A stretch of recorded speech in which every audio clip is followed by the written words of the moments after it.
I'm sure you are too. Yes. We all are. You sat here, it's all wet. Nobody. Go feel that. Is that wet? It is actually really wet. It's so weird. Oh my god, it's all wet. No, it's feel that. Just feel it. It's wet. I mean, it's okay. No, please don't do anything. It's fine. So what can you tease about Stein's arc this season? I mean, there's so much we don't know about him. Well, I mean, he's. I think he's a bit disheartened by what's happened and how they've made a mess of things, and is questioning his whole reason he's doing it, and that's, he's generally an optimistic guy, but they've made a mess, and he's not sure how they're going to get out of it. I mean, and that's sort of the thrust of the season. How do we correct the time break that we've created? You've had some fun interplay with the younger versions of Professor Stein. Like, we're going to continue to see sort of the wilder days throughout the season, maybe? I don't know how much of that we're going to see, although I love that guy, and those are some of my favorite things that I've done on the show.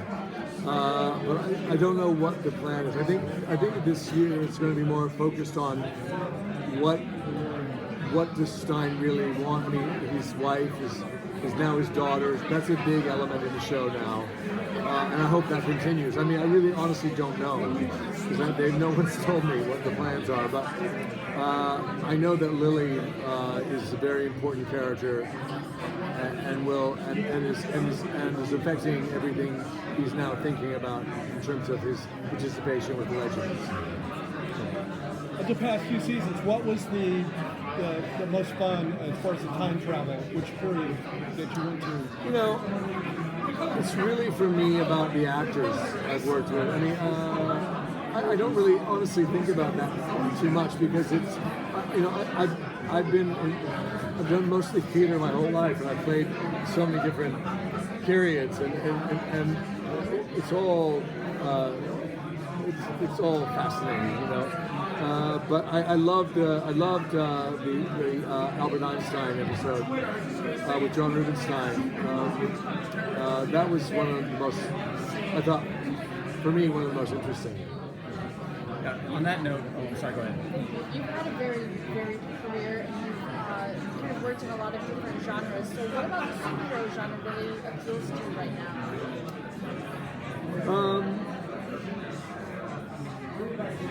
That's a difficult question for me, because I'm not really terribly interested in the superhero world.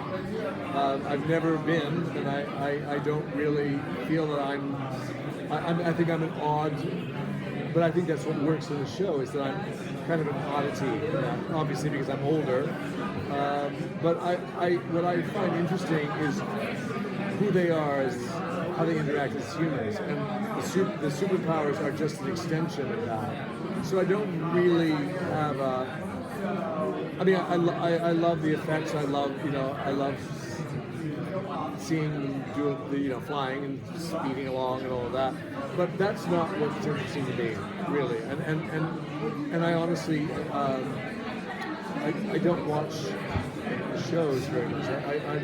But I love the interaction, and I love the characters, and I love the actors I'm working with. I feel very fortunate to be in this group of actors. They're all really, really good. So that's always been my focus. That and the script, like what's happening in the scene. Once it goes into the fantasy world, I'm like a little bored. I mean, I'll be honest with you, but that's. I know it's sort of disappointing at Comic-Con, but the first time I came here 2 years ago, I thought, I am not the right guy for this place. There's some fun pairings with Stein. You and Dominic were fantastic last season. Thank So you. much fun.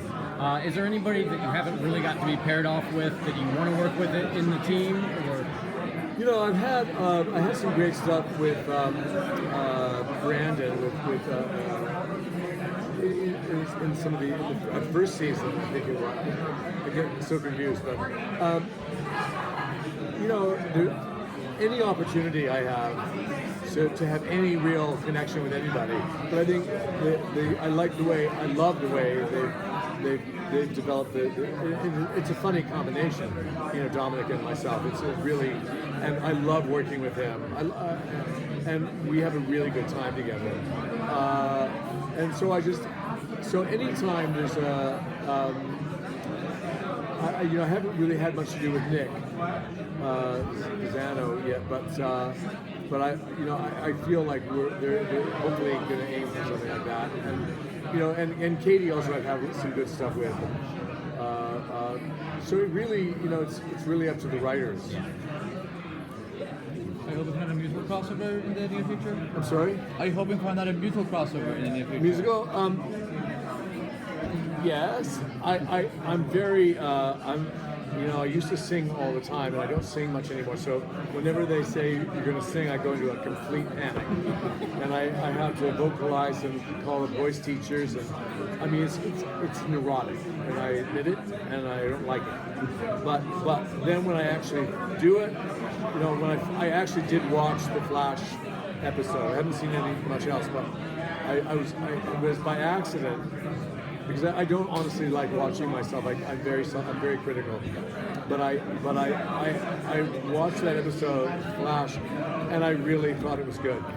And I really was happy with what I did. But I was so just blown away by the talent on that screen. All of them were just amazing. I mean, Jeremy Jordan. It's like, are you kidding? That voice can just. And Grant Gustin, and Melissa too. They're all extraordinary. So yes, I hope before. Yes, I hope something does materialize. But I will tell you that Jesse said earlier that he wants to sing with you again on screen. he did. Yeah, he did. Well, that's very flattering. Yeah, I'd like to sing with him again. I've known him for so many years. It's wonderful to be in his world and to be able to work with him. It's like a gift, really. Thank you so much. Thank you, Victor. Thank you so much. See you next year, maybe.